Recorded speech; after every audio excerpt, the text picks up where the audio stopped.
Yo, what's the deal, everybody? Welcome to MLM Keys Radio. I am your boy, Mark Wakama. Let's get it.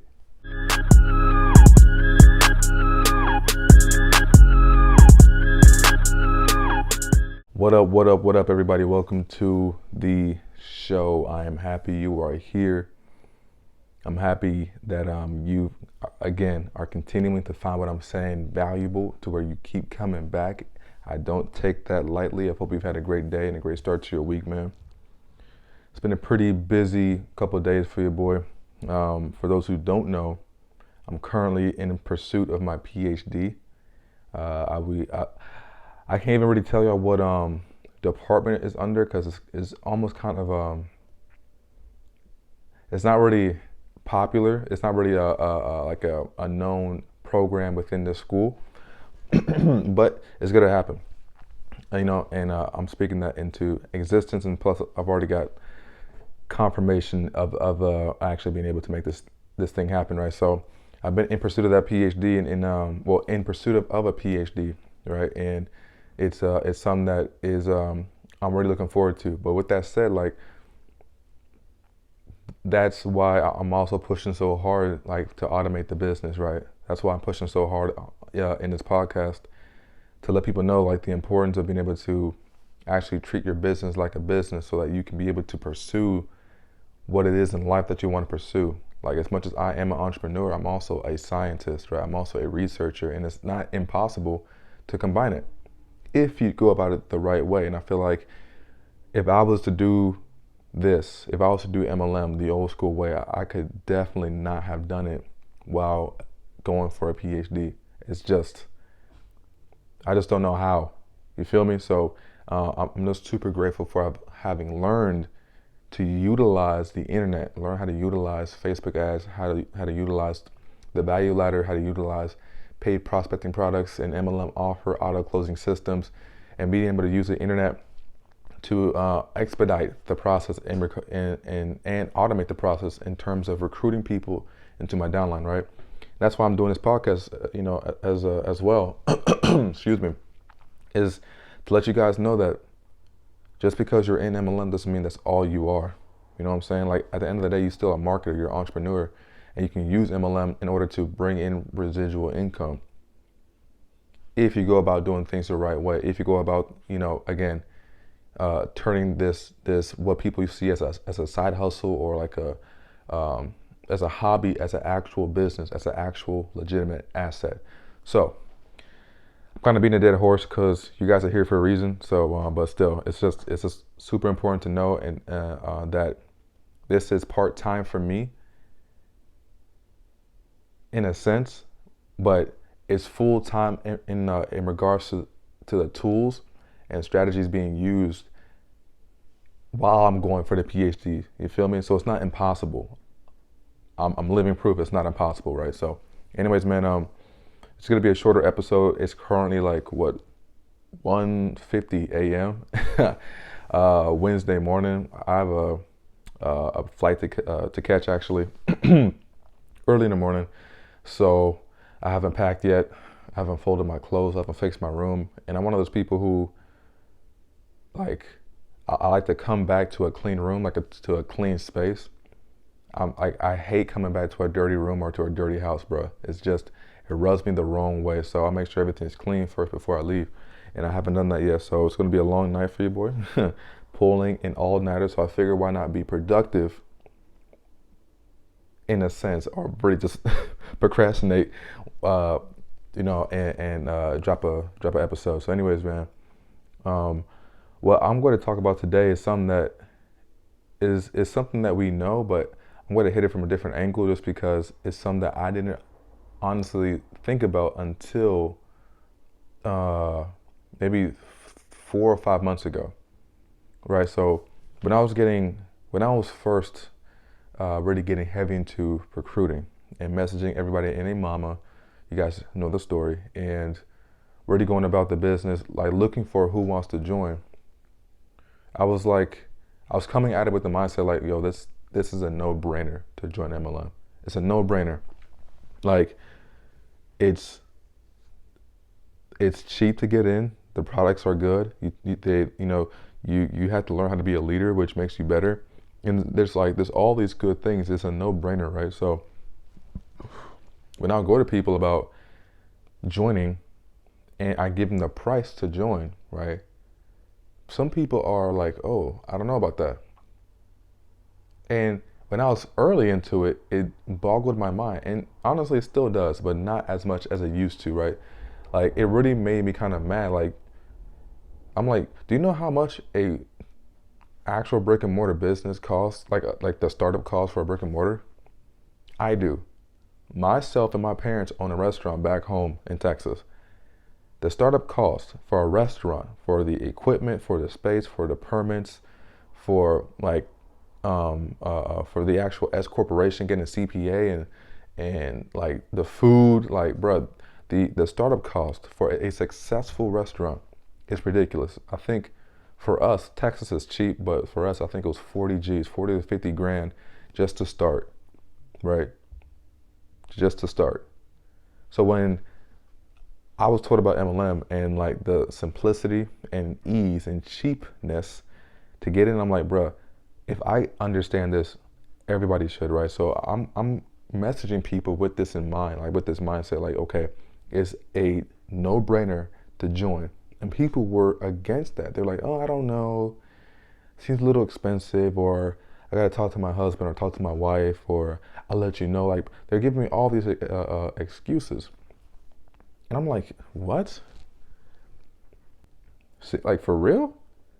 Bro, like, I understand some companies like have like what's it called, like a tier system in terms of like when you first come in, like if you come in at this level, you get these products and this and that, and like it can range from like maybe I don't know $300 to $1,000 to for to get into the company at a certain level, okay.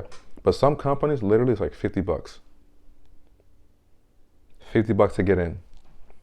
So it could range from 50 to 1,000. That's still so much less than 40 G's.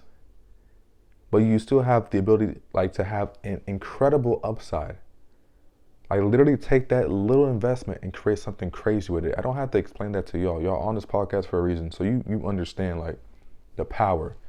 You understand the power. But when I would try to break that down to people, I sound like they made me sound crazy. Like, it's expensive. You don't know. Like, what do you mean you don't know? Like, are you crazy?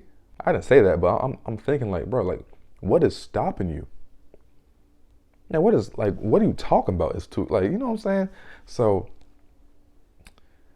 I didn't, let that deter me. Like, obviously, I kept messaging people and looking for the people who were willing to spend 50 to $1,000 to actually attain a business and turn it into an actual asset, right? For dirt. But one thing that I learned from my mentor was something that I didn't even really think about, right? So like we can get so caught up, because I know I did, and people not understanding the dirt cheapness to get an MLM, right, and to actually build something. Like we can get kind of like, I got riled up because of it. But then it's like he said, listen, like if someone isn't really willing to be able to spend, a couple $100 to attain a legitimate asset, then they're not in the position mentally and emotionally to even have a business.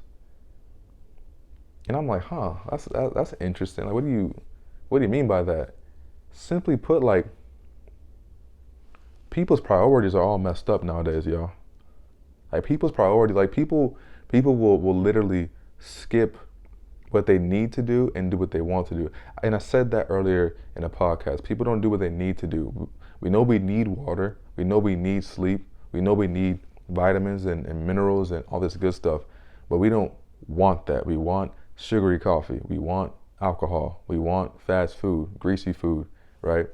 So again, we don't do what we need. We do what we want. So in that, people will spend money on things that they want that really don't serve them any purpose. right? So they'll tell you, yo, I want to be successful. Yo, I want to build this or have my own business and yada yada. But when given the opportunity, they're like, I don't really know. It sounded good in my head. It sounded good when I said it out loud, but now that I got to put the action into it, I don't really know, right? And back out. A lot of people don't keep to their word in general, right? So he said that they're not there mentally and emotionally. If someone is willing to place something over their desire to want to be successful, then one, you don't want them on your team anyways. But two, they're not in the mental. They don't have the, what's the word? They're not mature enough financially to handle that responsibility. Maybe they're too immature financially to be able to actually like see what it is they have in front of them. Like, which made sense. You know what I'm saying? Because someone can have money. A lot of people have money. Don't listen to the excuses, yo. A lot of people have bread. They're not willing to spend it on whatever you got. And it's not because what you have is not valuable, but maybe it's because that individual is not financially mature enough to see to see the asset and see the possibility that's in front of them for cheap. Literally, some companies are $100 to join, bruh. 100, easy. And someone will take that same 100 and go to a bar and buy like 4 or 5 drinks, expensive drinks. So you telling me that that temporary pleasure is worth the potential of building $1 million business with $100? You see that though? Like, people are willing to spend that money so quick. So next time when pitching the people who you want or think you want in your downline, think about it this way. Like, when it comes to rejection, when it comes to like them, when people are giving you the excuses like, oh, I don't already know. Are they even financially mature? Because if you don't have $100 in the bank to be able to invest into a business, if you don't even have $500 in your savings account, right? If you don't even have $500 in your savings account, but you are posting that you bought this or bought that or doing this, what does that really say about you? You feel me? Like, what does it really say about that individual? So don't feel bad about getting like, oh, I don't really, people are giving me all these excuses about finances. If someone isn't really like, if someone's not willing to, or has the capability of paying $100, $200, $300, $400, $500 to have a legitimate business, then maybe that individual is just not mature enough financially to handle that responsibility, which is kind of it's kind of sad. It's sad, but it's not up to us, and that also goes to the power of a target market, right? Like, I don't have to deal with that issue of someone not being able to afford to join, because my target market are people who can't afford it. I focus on people who have the money and are willing to spend it on this, who are financially mature enough to understand that you have to invest into a business in order for it to grow, to start and then let it grow. A lot of people want the business, like people want the business outright to pay them then and have a net profit. You know what I'm saying? People aren't willing to put in first invest it and then invest their grit, energy, and time into it. They kind of, we can skip over the fact that, okay, good job for joining and spending that $100 to join, or $200, $300 to join. Great job, but now we gotta develop you as a leader and teach you, and you gotta put a little bit of elbow grease and time and energy into learning. People can forget that key aspect of actually putting in the work, not just the money, but the work. I don't have to worry about that, and you shouldn't either, depending on your target market. And that's why I kind of harp over that in regards to really building out your strategy, when it comes to marketing. I feel like your target market is man, it's very, very key because it can shortcut a lot of nonsense. Like you don't have to worry about not like dealing with not well with dealing with as much nonsense. It's not foolproof, but with dealing with as much nonsense because now we're not just um, looking and tailoring our message and our product and our opportunity to everybody and get hit with, I don't know, it's a little like too expensive. Like you're mitigating that lame response with actual people who are looking for this, actual people who have increased your chance of actually pulling them into your downline, right? So I know there wasn't a lot of structure to this, but like just kind of, I guess like to leave things off is to think about these individuals who are giving us these excuses as to why they're not joining financially based, right? Just think about, oh, man, like what have I purchased that I really don't need, that I could have actually put into my business and started. I've had purchases in my life, yo, where I'm like, dog, that was stupid. Like literally, like, quick story. But when I was in college, um, this is the one time I'm glad my parents were broke, right?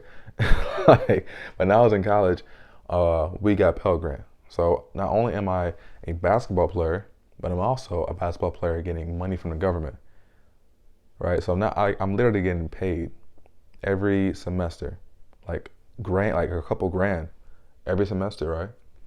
I think $2,500 every semester, which totaled out to 20 G's. It totaled out to 20 G's at the end of my career that I've received from the government. You feel like, y'all, I spent all $20,000. Don't even ask me how. I spent 20 G's down the drain, easy, on stupid stuff, ridiculous stuff. I was not financially mature to understand what I had in my hand. So understand that some people just are not financially mature enough to understand what they got in their hand, what they can do with that, how they can invest that money. So keep it moving. Keep it moving. Don't even worry about that. Focus on building your target market and dealing with the people who you want. You don't want someone who can't, quote unquote, afford to join. Keep it moving. Feel me? I hope that makes sense, man. $20,000 down the drain.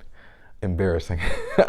I look back, I'm like, bro, what on earth would I was buying like polo shirts and Jordans and like a lot of food. I could have bought a car. Anyways, it's neither here or there. That was a long time ago. Anyways, guys, if you are liking what you're hearing, go ahead and give your boy a rating, a subscription, a review. Watching on YouTube, give me a like, a subscription. I really appreciate y'all. Until the next episode, peace.